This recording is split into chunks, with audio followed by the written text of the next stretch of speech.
Welcome, everybody, to our webinar. I am thrilled today to be joined by Courtney Fussell, who is my friend and my colleague.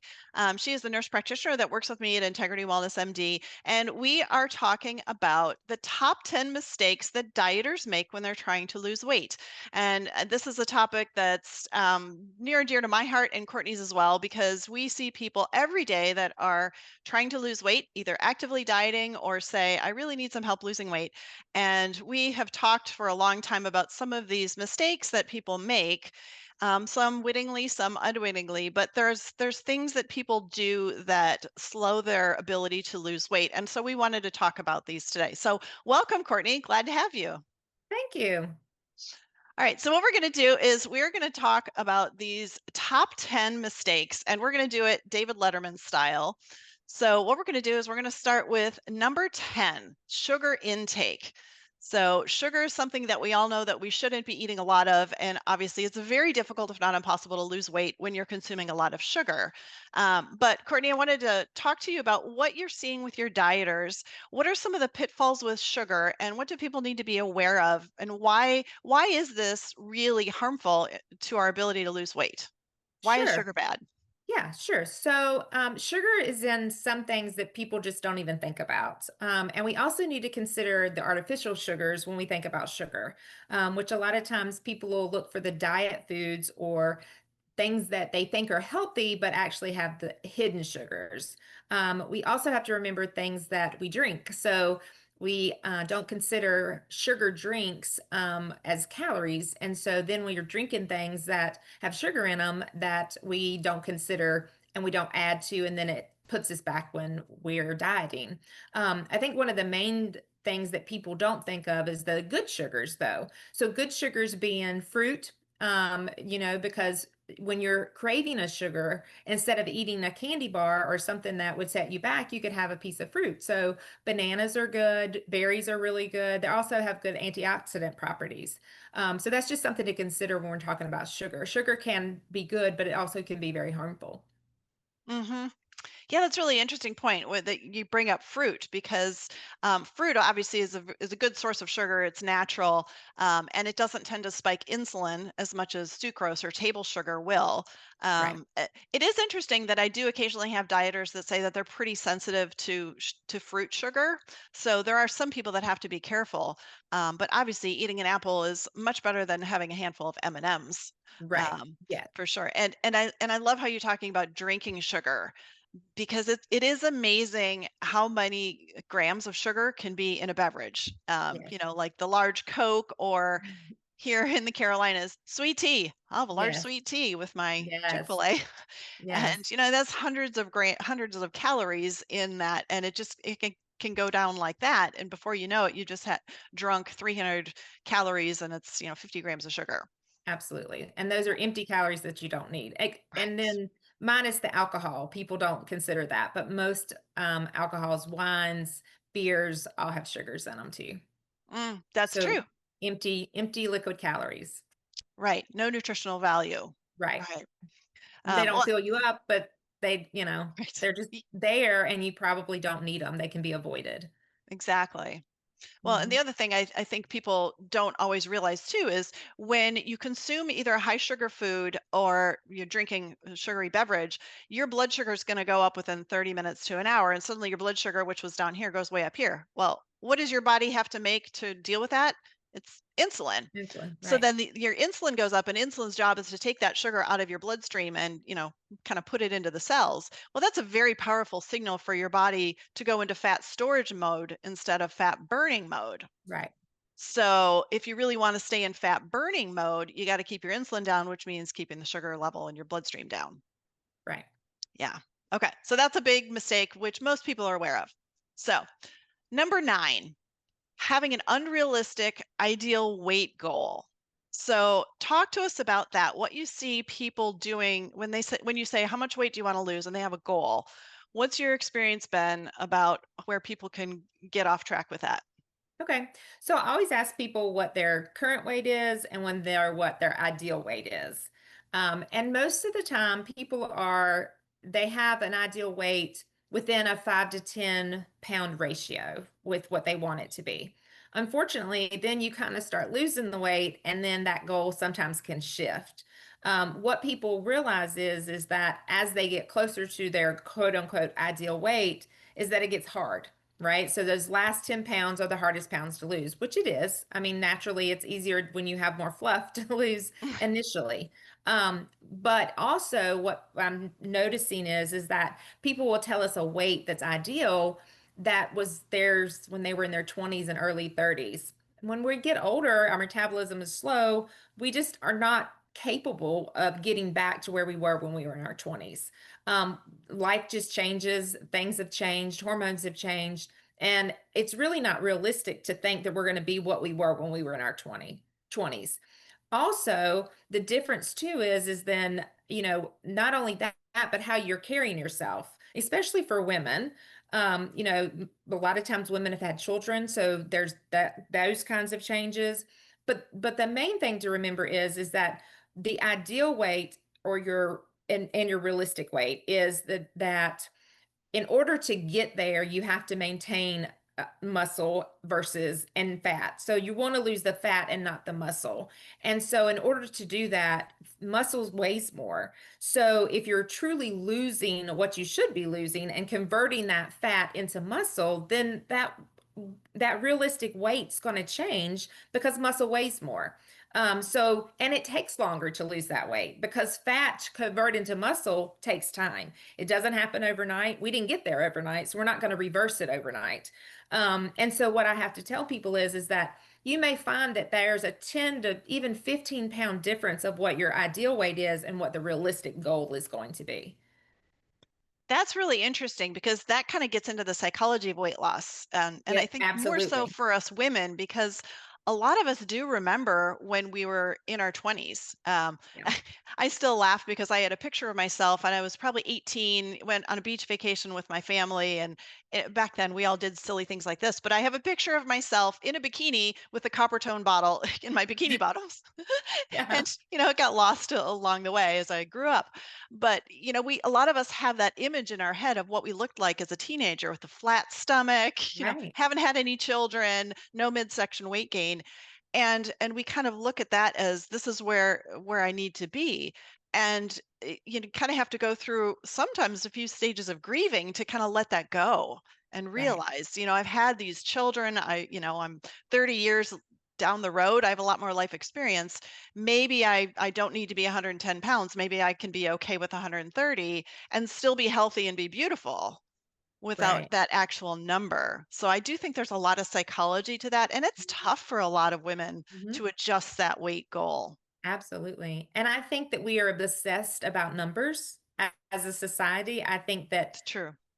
I mean, honestly, I think that we have been accustomed to we went through a period of probably 20 years to where we were told what normal was based on a BMI number. We were told that we were supposed to stay within a certain amount of this number of calories. We were supposed to look at every label and it was supposed to say this many numbers. And I think that as a woman, if we get on a scale and we don't see that number pop up, then we get fixated. We really do. And so then we don't adjust to that number being different. We adjust to us that we should conform and therefore get to that number.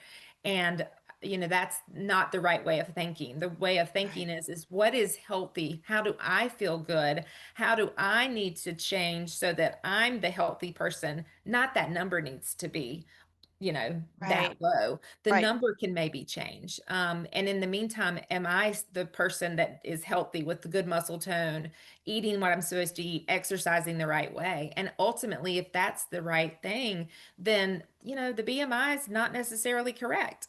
Right. So, Very true. Yeah.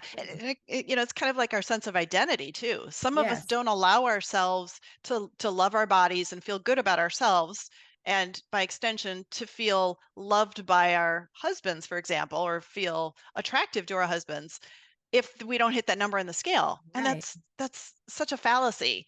Mhm. And I joke that I have yet to see a husband who really says to his wife, "Oh, you really got to get that last 10 pounds off. Then you might be Right. sexy." It doesn't happen. So we're much harder on ourselves than we need to be. Absolutely. We're Yeah, our own worst critics for we sure. are. Okay, so let's move on to number 8, which you kind of alluded to, Yeah. is body composition versus the weight that shows up on the scale. So Yeah. talk to us about that. Sure. So a scale weight is simply a one-time number at a given point, right? So we literally that can change 3 times in one day, right? So it's a physical number that we step on. It tells us one measurement in time.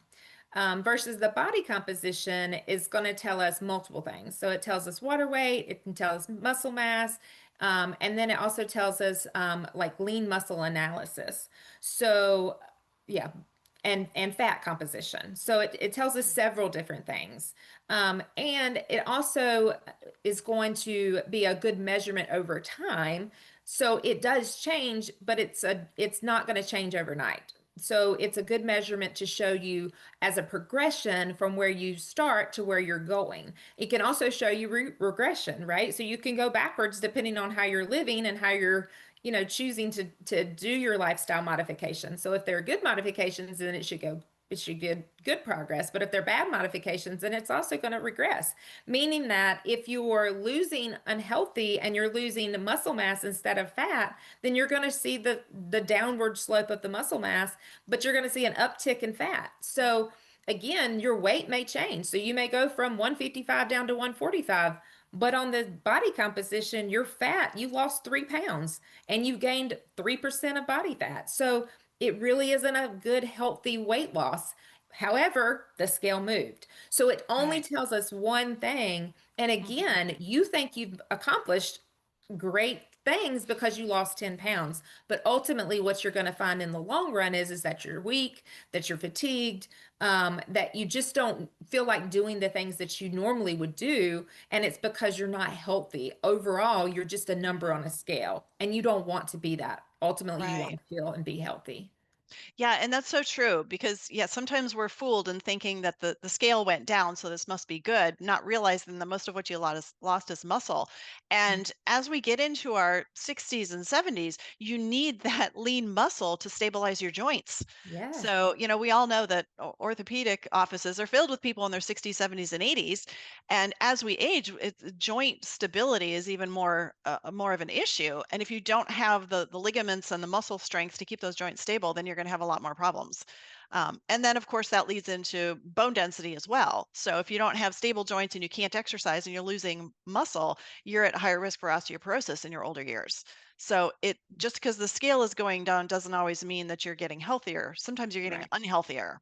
Right. Well, Yeah. I was even surprised because even in my mid 40s, realizing that I had overdone cardio and actually lost some muscle mass myself. So, and very Mm. quickly. So it is very surprising that you do have to keep in mind the whole aspect of things. Mhm. Yes, for Yeah, sure. that holistic view. Yeah. Yes, absolutely. Yeah, love that. Okay, let's move on. Number 7, as we've talked about, is muscle mass loss instead of fat loss. Okay. So this is something that it just happens all the time, and in particular, I think you'd agree with me, it happens a lot for the people that are on the GLP-1 medications. It does, So unfortunately. yeah, yeah. So why do you what do you think that the main reason for this is that people are losing the muscle? Is it I just think lack of exercise or is it nutritional too? I think it's a combination. Unfortunately, it's also a side effect of the GLP-1s. So naturally, you have to just really stay on top of your diet and exercise. I think that, if you're not doing some form of strength training along with resistance bands or some form of free weights or resistance, then along with the proper amount of protein and fiber in a balanced diet, then it's just really easy because it does suppress the appetite. It does slow the gut down. So you are more inclined to not get the adequate nutrition that you need. And then you become fatigued. So then you don't want to Mm, exercise. So it's a vicious cycle. And unfortunately, what I see in my patients is that they may initially have such a suppression that that's what happens. And mhm. so they just tend to lose it kind of quickly. Well, they like the weight loss, but what they've lost is not necessarily Yeah, healthy, and they've lost that muscle mass yeah. because the body is going to take what it needs. It's going to eat or get fed what it has to have. And unfortunately, in the meantime, you've lost the muscle instead of the fat. So you've lost the weight on the scale. Once again, that number changed. So you're happy, but ultimately, it's not necessarily a good result. Absolutely. I find too that a lot of people that are on the GLPs, especially early on with the appetite suppression, they're just skipping meals. They're Absolutely. totally skipping, and there's an argument to be made for intermittent fasting, and that's a Right. discussion for another time and place. But even if you're going to do that, you have to make sure you're getting enough protein in. So skipping Right. meals just to lose weight is not healthy. Right. And I try to explain to people too, is that especially once you're on a GLP-1, that eating small meals more often does not is not a bad thing because people think if they hmm eat more often, they're eating more. But you're hmm not because the GLP is suppressing your appetite. So actually eating more often is probably more beneficial because then you're getting in the portion sizes that you need. Yeah, that's a good point. Yeah. All right. Okay. All right. So moving on to number 6, this is in the nutritional area, is not getting enough fiber. So fiber is something that, we've talked about in medicine for years with people that have bowel issues, digestive problems, but it really is important for weight loss.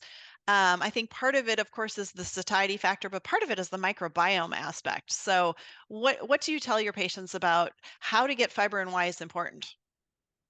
So I definitely, for the specifically for the people on GLP-1s, is because of the slowed gut digestion that they need to make sure that Mhm, they're on some type of either steadily get enough fiber in their diet or take a fiber supplement. Because unfortunately, that they don't, they're not going to stay regulated. So typically, I try to figure out what they're doing as far as fiber and then how often they're having bowel movements because again, especially with men, they don't like to be constipated. But as far as like how much, honestly, it just depends on how often they want to have a bowel movement too. mhm, So, but um, a lot of times it depends on their diet, what they're mhm. going to have, making sure they're adding enough in I mean, really and truly, it's based on their bowel movements. I know that Gotcha. sounds crazy, but Well, yeah. but bowel movements are a good indicator of how healthy your gut is. If you're Right, going six right, times a day, might be a little much. If you're going once a week, not enough. right, But you're right with the GLPs slowing bowel motility, that's just not good. And fiber, of course, can help that fiber and water intake. right, And I think that fibers, if you're not eating a lot of fruits and vegetables during the day, because let's just say, you're purposely cutting that down a bit or you're on a GLP, then adding a fiber supplement is really, really helpful because you have to feed the microbiome. And the microbiome, of course, is this trillion of bacteria that's in your gut, and it's metabolically active and really important for overall immune health and energy and brain health. So, adding a little extra fiber in can actually enhance the microbiome, which can enhance insulin sensitivity and all these other metabolic things that make it easier to lose weight. right, So, there is a connection there.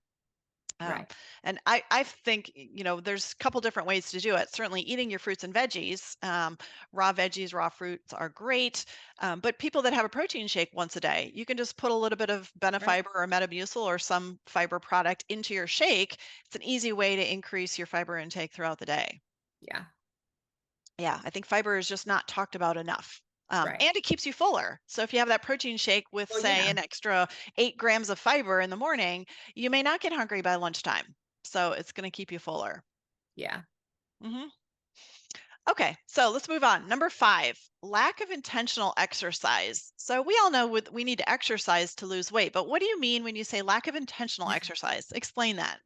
So most everybody will say, that they've exercised, they've walked their dog, or and they've got their steps in. So what does that mean?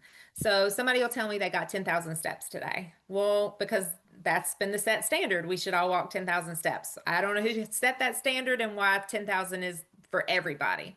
But that doesn't mean that you exercised.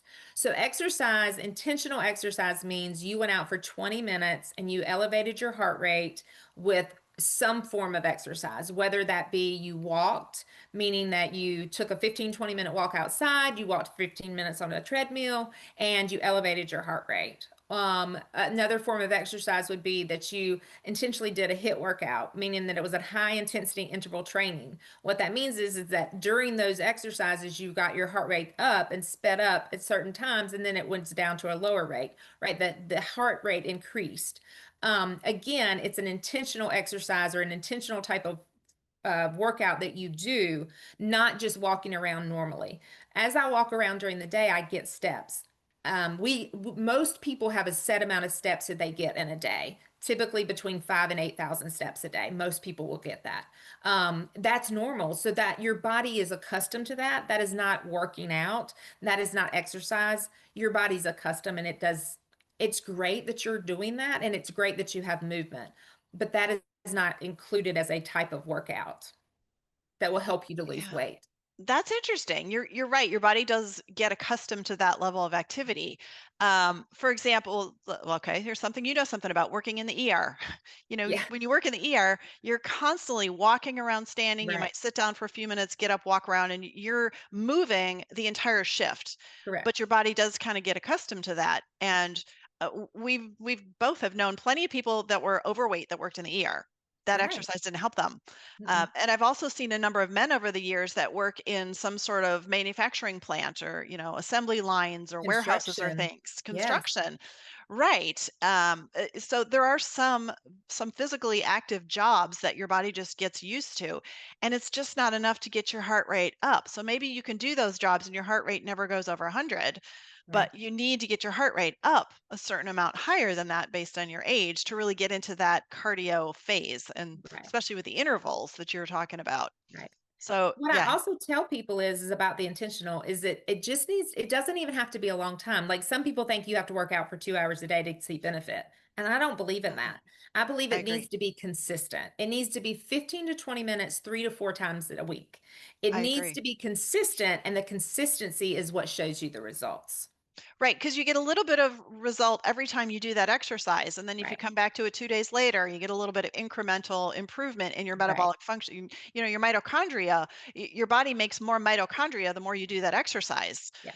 and then over time, you have increased exercise tolerance and you're in better shape.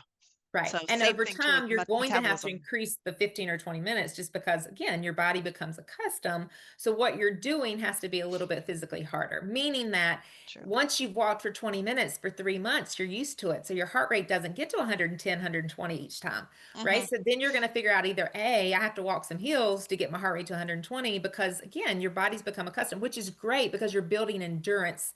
And that's mhm, what you want because that means you're building cardiovascular health. However, in order to lose the weight and use it for exercise for weight loss, again, you have to have that increased heart rate, which again has to right. be intentional exercise. And it's about the consistency of increasing the heart rate. Mhm, So, right. So, okay. intentional exercise is important. Okay, so not just incidental exercise in the course of your day, but being intentional, scheduling it, prioritizing it, and Right. making it a part of your day. Right. And it Yeah. doesn't have to be long, it just needs to be intentional and it needs to be consistent. Hmm. Yeah. Absolutely. Oh, that's so good. Yeah. Okay, so number four. Now we're getting up into some of these big reasons. These are just common mistakes that we see all the Yeah. time. Number four, it has to be not getting enough protein. Yes. So, what do you see? How common is this? And is it just ignorance, or is it because people don't want to eat, they're just not hungry enough if they're on a GLP? So A talk to us little of about both, protein. but I think mainly it's lack of education, a lack of the knowledge of knowing what they're eating because most people have never tracked their diet, right? So, um, the other thing is when do you like how do you measure protein? Because when you buy a pack of, so let's say you buy salmon and it says it's a 3 ounce serving of salmon, that's technically not accurate until you measure it cooked. So there are some misconceptions there. So some people think that they're eating one thing when actually they probably aren't eating quite as much. So there's that. Another thing is that ounces and grams, right? So we buy it based on ounces, but then we're measuring it based on grams. So that's kind of confusing for a lot of people. So there's a lack of education there. So again, they're like, I don't know if I'm getting enough because I don't even know what I'm eating. So there is an education Hmm. barrier, I feel like, with that. But I think the main thing is that people are not aware of what they should eat and the amount that they should eat, and then where protein comes from. Most people are unaware of anything unless it's a meat source. right? Mhm. When they think of True. protein, they think of meat. That's all they think of. And protein comes from so many other sources. So what I find is that typically people are eating more protein than they realize once I ask them more questions and we dig a little deeper. Mhm. And that it does help them to track because then they can see what they are eating and the protein they're getting and where it comes from. Most dairy is going to have some protein in it. A lot of your healthy fats will have protein in it, and people are scared of sometimes scared of fats because they've heard so many bad things about it. But healthy fats are not necessarily bad for you in moderation. Are you talking like nuts and Yes. seeds? Okay. Yes. Yes.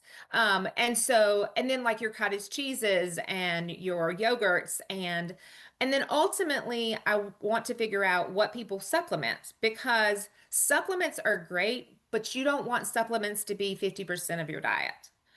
The That's other a good reason, guideline. I like that. right. The other reason you don't want it to be 50% of your diet is because when we supplement, we're not absorbing all of that. So our body's unable to process all of the supplements. So in a protein shake, you're not getting 100% of that, those grams of protein that you're drinking. You're probably only getting maybe 60 or 70% of that. So when you think that you're drinking a 40-gram of protein shake and that's Mm. supplementing, those other grams that I didn't eat, you're really not getting 40 grams That's to make up interesting. Yeah, for it.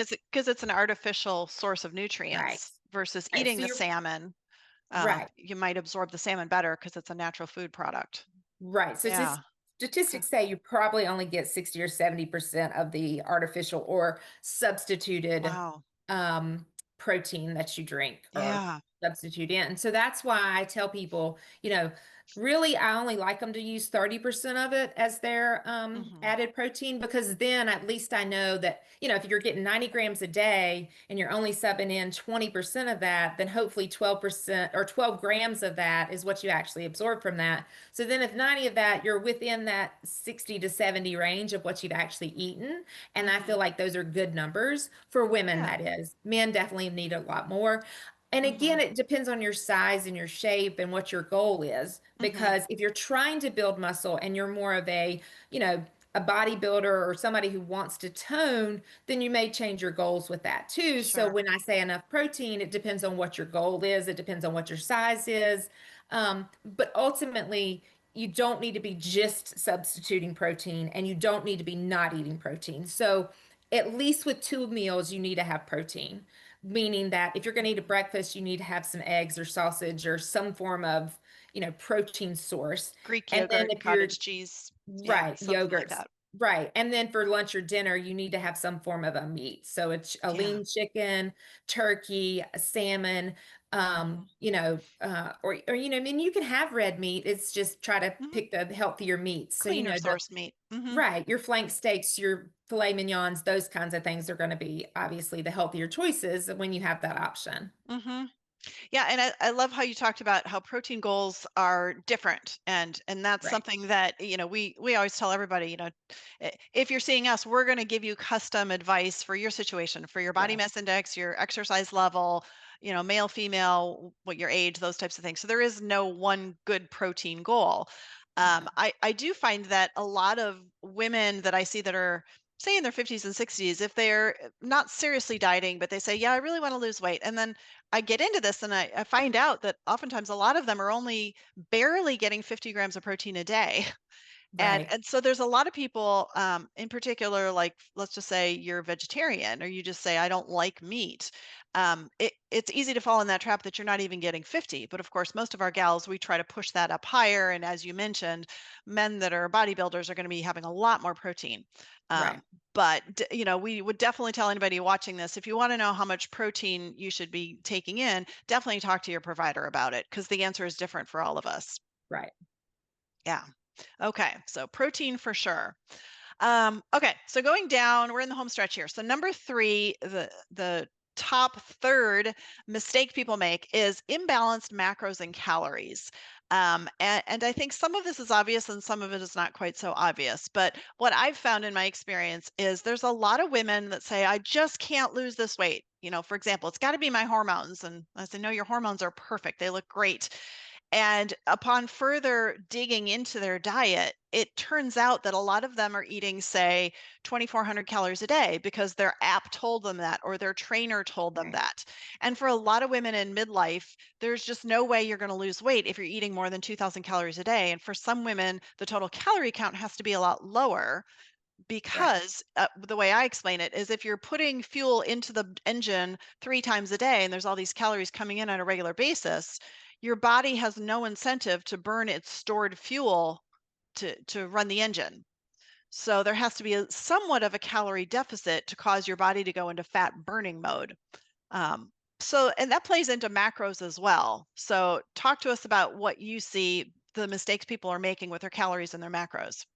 Most of the time, it's what the calories are.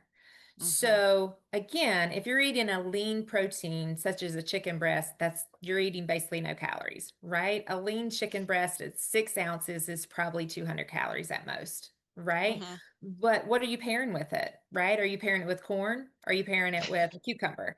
Those are completely different, right? Because a corn is high starch, it's a high calorie um, vegetable. Unfortunately, it's not that it's bad for you, but it's a high calorie. So when you just have to look at what you're pairing it with and what your calories are.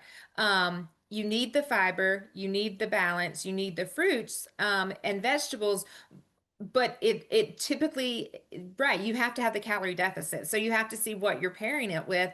And if you're constantly picking starchy bad carbs that pair with this because you feel hungry, it's probably because you're not eating the fiber and you're not eating the lean meats that you probably to the at the amount that you need them, right? So I find that 1,200 calories is easy to stay with under if you're eating the right foods. And so a lot of times it's just educating yourself on, cauliflower. It's like it doesn't have calories really. Cucumbers, it doesn't have calories. Hmm. I mean, asparagus, zucchini, those kinds of things, they don't have calories that you have to worry about. They also don't have carbs. So Hmm. it's a matter of just re-educating yourself that again, we get fixated on numbers that we have to be below this amount of calories. But Hmm. if you just educate yourself on what's a healthy vegetable, what's healthy fruits, I always tell my patients, I don't necessarily focus on the calorie count. If I know for sure that you're doing the lean meats, if you're doing the healthy vegetables, which we go over, and then what are the best fruit options of the fruits if we're going to have the fruits? Because fruits are anything that have seeds. So, like a cucumber is a fruit. Hmm. So it depends, like, how do you want to balance your plate and how do you want to get the calories that are the best for you with also getting a balanced meal? Because I have a lot of my people that do crave sweets and they want to know how they can get out of it. And a lot of times I do let them cheat with fruit. So I have a lot of people that freeze blueberries and grapes because that's their cheat, is that they get that. And they just get one or two out here and there. And honestly, it's they're not hurting themselves and they're not throwing themselves out of ketosis if they're only getting one or two. Hmm. Most That's true. people. Now, there's some people who are just that sensitive to it and they're Hmm. gonna throw themselves off. Well, we learn that, and that's something again, it's individualized. And you would have to talk with your provider if you're in that situation. But again, those kinds of things are not going to throw your calorie count off either, but still keep you in line. Yeah. No, that's so good. And I love how you talked about how if you're having carb cravings, it really could be because you're not getting enough fiber and you're not getting enough protein. And I Absolutely. think a lot of us have seen that is like if you do skip breakfast or you skip lunch, then when it comes time to the next meal, you're going to be ravenous.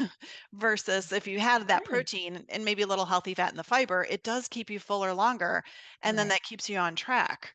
Well, and So, leading into our next point is the other thing on top of this is staying hydrated. Like, yes, okay. So yes. the number two mistake is not drinking enough water. Yes. So talk Yes. to us about water. 100%. Like Mhm. most people don't believe it, but drinking water is actually so beneficial. A lot of times we think we're hungry, but we're just thirsty. And our body doesn't have the trigger to say, I'm thirsty. It triggers you with that I'm hungry sensation. And most of the time, we cannot satisfy ourselves 100% with just food if we're dehydrated. Our food Ah, all has water in it, so we do get the hydration that we need. But a lot of times it's because we're getting water. And so when you don't drink enough water, you just don't lose weight because you're pulling from the food what you need in hydration too. So water is really, really important. I always tell my patients to strive for more than less mhm, because most of the time we don't ever get more than we need. I don't know very many people that drink too much water. There are some, and you have to worry about the electrolyte imbalance, but most mhm, people don't drink too much water in a day. A minimum of 64 ounces is a great start, mhm, right? So that's half a gallon. If mhm, people can get in 64 ounces, then I feel like again, that's a great starting point. But if mhm. you're not getting in that, so there's some people that literally will drink 2 glasses of water and think that that's enough for a day, and your body is just starving for it. We dehydrate overnight. So as we're sleeping, we dehydrate. That's just a natural process. So when you get up, you have to rehydrate the body.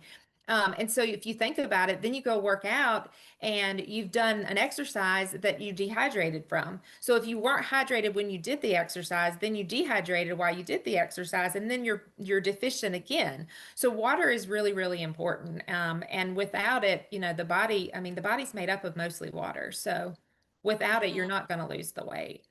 Yeah. It's so true. It's so true. And a lot of people don't realize too that part of the natural aging process is losing that sense of thirst. So if you Mm, remember, when you're raising kids and they're running around outside, they come in and they're like, "Mom, I need a cup of water." And kids will just guzzle it down because they right. have that acute sense of thirst.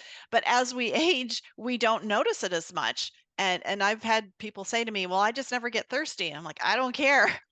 You may not feel that, but you have to make sure that you're drinking glass of water all Right. day long. And you can't just do it at meals. And it's arguably maybe not the best thing to have a huge glass of water with your food, dilutes the digestive juices, but you've got to be drinking water. So I tell people all the time, I normally have like a big 28-ounce thing of water that I drink all morning long until lunch. And then I Right. have my lunch or my protein shake if I'm at work, and then drink a whole nother one of those in the afternoon. And then Right. when you combine that with other beverages, that's a good starting point. But you have to Yeah. have that habit of drinking water in between your meals for sure. You can't just And guzzle it all at once. And coffee and tea does not count as water. Wait, say that again. Some people might not have heard that. Exactly. Coffee and tea does not count as water. No. Diluted coffee and diluted tea does not count as water. You can Right. put flavoring in your water. Yeah. And I suggest to people all the time, like adding fruit to your water just so that you don't have to drink just plain water. And I Mhm, find that room temperature water is easier to drink because I feel like it has a little bit more of a flavor to it. So, mhm. there are ways to get it in. I have people that I set agree. reminders. Like water's important. Water's very Mhm. important. Yeah, I like to put a little lemon juice or lime juice and occasionally a couple drops of stevia in my water and kind of, Yeah. flavor it up a little bit. And the Yeah. other thing too is like we had briefly mentioned is electrolytes. Right. Like in the office, we carry Element. A lot of people have used that. There's other ones that are out there. So in particular, if you're exercising, you're working outside in the heat in the summer and you're sweating, Right. you want to make sure that you're putting electrolytes in your water because Mhm. let's just say you drink a gallon of water on a Saturday when you're out working in the garden. If you're putting all the water back in your system but no electrolytes, then you can actually get low sodium, low Right. potassium. That's where the electrolytes do come in handy. And Element has all sorts of different flavors, and that's what a lot of people like because it just spruces up your water and it tastes good. Yeah. Yeah. So yeah, I agree completely. So water, water, water. Okay, so drum roll, please. The number one mistake, and we both agreed on this, the number one mistake is kind of two in one. The number one mistake people make when they're dieting that slows their results is they don't get adequate sleep and or they're stressed. And those two things tend to go together. So Yes. I'll start first with stress and then you can talk about the sleep aspect. But stress it raises your cortisol, which is the natural hormone our adrenals make to help us deal with stress. But when you're going through something very stressful, then cortisols go up. And what cortisol does is it tells your liver to make more glucose and it puts glucose or sugar into your system. So it raises your blood sugar because it thinks, oh, it's a time of stress. These muscles need more energy to, to deal with everything going on. And so suddenly you have higher blood sugar levels, and then that causes your body to make insulin, and insulin causes fat deposition instead of fat burning. So cortisol is a well-known trigger for slowing weight loss. If anything, it causes you to gain weight. So I've seen this for years throughout my careers that people that were going through something really stressful, then they tend to gain weight and then they feel worse about it and it's just this negative snowball. What I've always told them is I always say, don't worry about your weight. I know you've gained, say, 8 pounds. It's okay. You have just been through all of these things. Right. Just do your best with diet and let's take care of you. And then later on, when the stress settles down, that's when you're going to be successful if you go on a diet or really try to do more. Right. So I talk also to us try to about that. remind them when they're in a high stress environment, a situation, is to not let their diet go derailed. Because so True. many people will stress eat, right? Like you hear that term, I've stress eating. And so I try Hmm. to remind them that a lot of that is because of that cortisol overload, and you're Hmm. getting that from that. So if they'll just try to just stay the course and just not Just eat more maintain. often, right? Not eat Hmm. more often, not go always go for the sweets. So you Typically, can't eat right, Oreos every day if you're stressed. correct. Okay. Right. That's not recommended. Right. Right.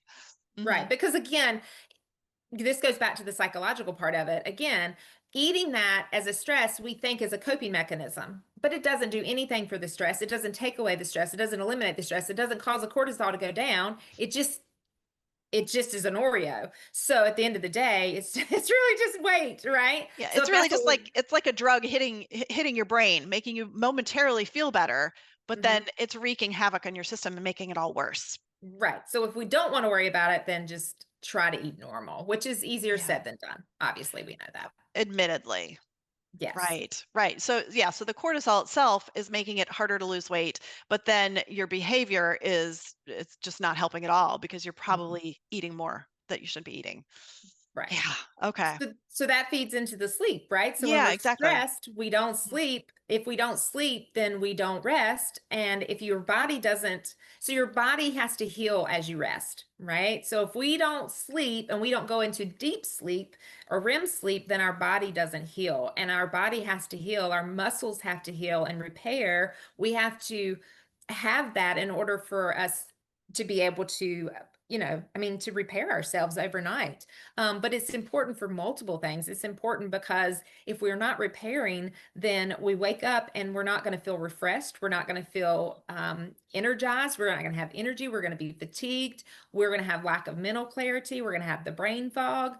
And if you have all of that, then your body's not going to focus on losing weight or doing what it's supposed to be doing because it's already broken down because it didn't have the adequate sleep. And over time, that adds on and it also causes stress, which again causes your cortisol to be off, but it also imbalances all the other hormones. So Mhm. sleep is vital. You have to sleep and you have to sleep consecutively. So, we deal with a lot of people who are going through perimenopause and menopause, and, they don't sleep because of other problems and other things that wake you up. Mhm. And unfortunately, what we learned that if you don't sleep well, then you don't, you have other issues and other problems.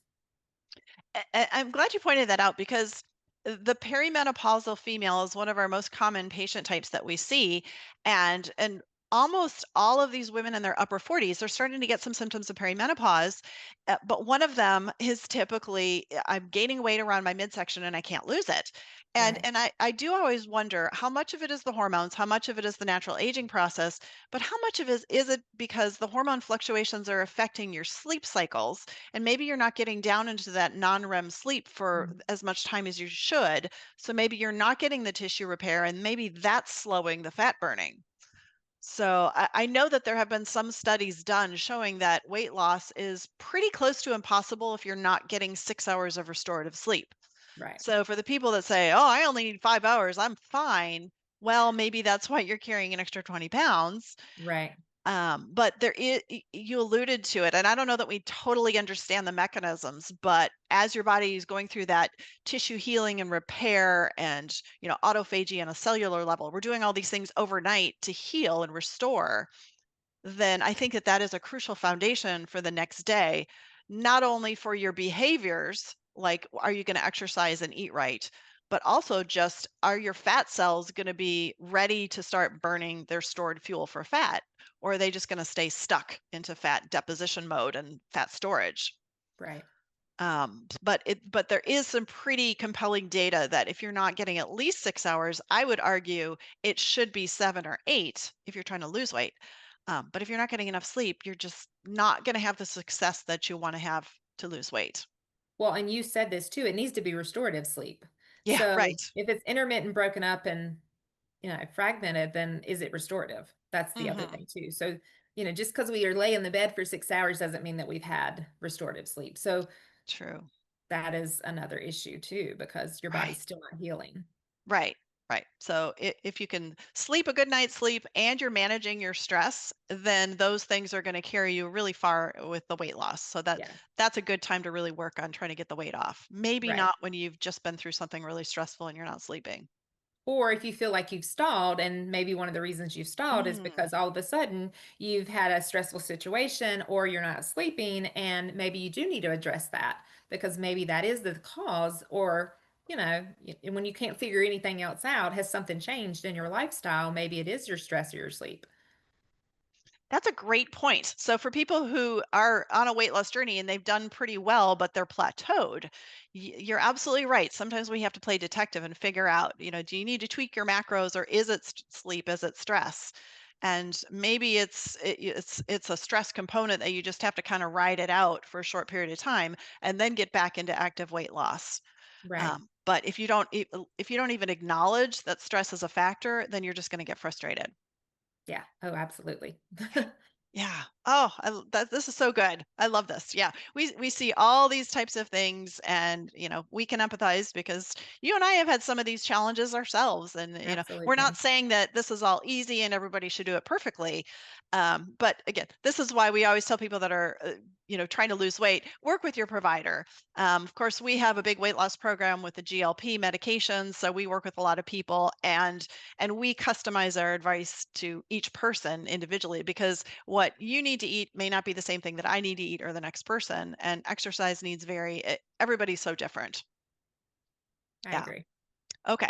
The last thing I wanted to throw in here before we wrap up is I have to give an honorable mention in terms of mistakes people make, is in regards to the GLPs, is so many people just rely on the GLP to do the work for them. And most of our patients that we're fortunate enough and blessed to work with are very invested in their health, and they really do try hard. But we've had a few that essentially just want the medication to do the work, and I'm just gonna go to fast food for lunch, and so what if I have the, Fritos in the afternoon? That's what I like to eat, and maybe drinking too much alcohol. I've always had, a bunch of beer on the weekends, and then they don't lose weight and they get frustrated. So, what's your advice to people who are on a GLP in terms of what should they expect from the GLP versus some of these other things we've talked about? So what I find is that the GLPs are nice because they do help to calm the food noise, and they do help with the portion sizes, but they don't take away from the hard part. So the hard part is that you have to do the lifestyle modifications. You're going to have to do the exercise, the intentional exercise, and you also have to change your diet. I mean, you're going to have to watch what you eat and be intentional about what you're taking in, because again, the GLPs are nice and they are helpful, but they can't do the hard part, and the hard part is on you. Mhm. Right. So I think that the bottom line is, if you really want to lose weight, there's a lot that you can do, or you can look at it as there's a lot you should do. But you really do just have to decide, how motivated am I to get the results that I want and to do it in a healthy fashion? And if you really are motivated to do that, then there's a lot that, providers like us can help you work through. There's a lot of things that you can do, but you're just never going to get the results you want if you're not willing to exercise, and if you want to eat those snacky foods, and if you're going to continue to eat sugar, and if you think you can cut corners on a regular basis, it's just not going to work. No, and it's not gonna be sustainable. That's a great point, and that's a good way to wrap this up is, if I like to joke, if we had a magic wand and said, poof, suddenly you're at your ideal weight, are you going to stay there? And Right. if you haven't made these changes part of your lifestyle, it's never going to stick. It's not going to be permanent. And then the more you yo-yo diet up and down, the worse it is, the harder it Yeah, is to continue to and it's lose. hard on your body. It is. It's very inflammatory. Yes. So you have to decide, how important is this to me, and what is my life going to look like when I get the weight off? What more can I do that I might not be able to do right now? And is this worth it for my health? And then look forward into the future. How healthy do I want to be 5 years from now, 10 years from now, 20 years from now? What do I want to be able to do, especially if you're in your 40s or 50s and you're looking into your 60s and 70s? How healthy do I want to be when I'm older? And how can weight loss help lower my risk for having a stroke or a heart attack or cancer or some of these Yep. diseases that none of us wants? So there's huge potential here, but it is a serious endeavor. Yes. So, and that's what our goal is, of course, in our practice. And there's lots of practitioners like us that really do want you to do well and to get this weight off. And that's why we put out some of this content just to remind us of some of the things that we already know. But it helps to be reminded that you have to drink water and you have to look at your macros and get your proteins and all those types of things, because we want you to be as healthy as possible. So any last thoughts that you have about dieters, people that are thinking of dieting, or kind of like you had mentioned, plateaus? Any last bit of advice or encouragement for folks? So I try to tell people not to think of it as a diet because I think diet is a one-time event for people. Think of it more of Yeah, as a lifestyle modification, right? So love that. it's things that we do to modify things that are manageable for us to do as a long-term change to help us to be healthier over time, right? Because Yeah, again, it's not a diet, it's a change. We have to change it because if we don't change it, then we just go back to doing what we did to get us in the situation that we were in that we want to be changed. So it's a yeah, modification that we have to do with our lifestyle to be healthier for the long run. Because again, just like you said, it's about us being healthier. And it's what is your healthy? What does healthy mean to you? Ultimately, because I want to be able to be 90 and still being able to function and do what I want to do. I want to still play pickleball at 90 because my kid will be playing pickleball. So, yes. can I do that at 90? And if I Hmm. want to do that, then I have to take care of myself now so that I can still do that then. Yeah. Oh, that's so good. I love that. Such good words of encouragement. So yeah, what does your future look like, and what does healthy look like for you? Right. Awesome. Okay. Thank you so much, everybody, for joining us. And thank you, Courtney, for this great information. This has been so much fun. Love Yeah. talking about weight loss, especially with providers like you that just have so much wisdom to share because you've learned so much over the years. So thank you so much for sharing your time with us. We would just like to let everybody know that if you are looking for some assistance with weight loss, we do have a couple weight loss programs at the office. So our contact information is here. So give us a call if you have any questions, and we'd be happy to work with you. So thank you, everybody, for attending. Have a great day.